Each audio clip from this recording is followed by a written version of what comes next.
અમદાવાદના ઈસનપુરમાં વેદાંત ઇન્ટરનેશનલ સ્કૂલમાં વિરોધ, શાળાના મેનેજમેન્ટ પર મનમાનીના આરોપ સાથે વિરોધ કરવામાં આવ્યો। શાળાના બિલ્ડિંગને સીબીએસઈમાં કન્વર્ટ કરવાના નિર્ણય સામે વિરોધ, ગુજરાત બોર્ડના વિદ્યાર્થીઓને અન્ય સ્કૂલમાં ખસેડવાના નિર્ણય સામે વાંધો છે।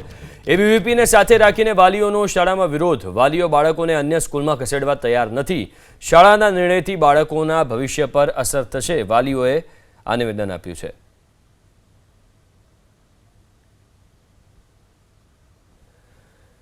અમદાવાદ ખાતે આવેલી ઈસનપુરની અંદર આવેલી વેદાંત ઇન્ટરનેશનલ સ્કૂલ દ્વારા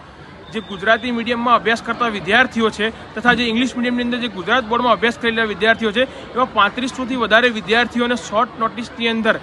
ટૂંકા સમયગાળાની અંદર આ વેદાંત સ્કૂલથી સ્થળાંતરિત કરી અને નજીકની બીજી એક બીવીડી મુક્ત જીવન કેમ્પસ જે છે એ આ શાળા સંચાલકોએ જે નવું ખરીદ્યું છે ત્યાં આગળ સ્થળાંતરિત કરવા માટેની આગ્રહ જે છે એ શાળા પ્રશાસન દ્વારા કરવામાં આવી રહ્યો છે। એને લઈને એ ઘટનાની જાણ એબીવીપીના કાર્યકર્તાઓ થતાં આજરોજ અહીંયા આગળ વેદાંત ઇન્ટરનેશનલ સ્કૂલ ખાતે વાલીઓ સાથે એબીવીપીના કાર્યકર્તાઓએ રજૂઆત કરી છે, આવેદનપત્ર સોંપવામાં આવ્યું છે કે જે વિદ્યાર્થીઓએ આ સ્કૂલનું વાતાવરણ જોઈને અહીંયાની જે સેફટી પર્પઝથી જોઈને અહીંયા આગળનું જે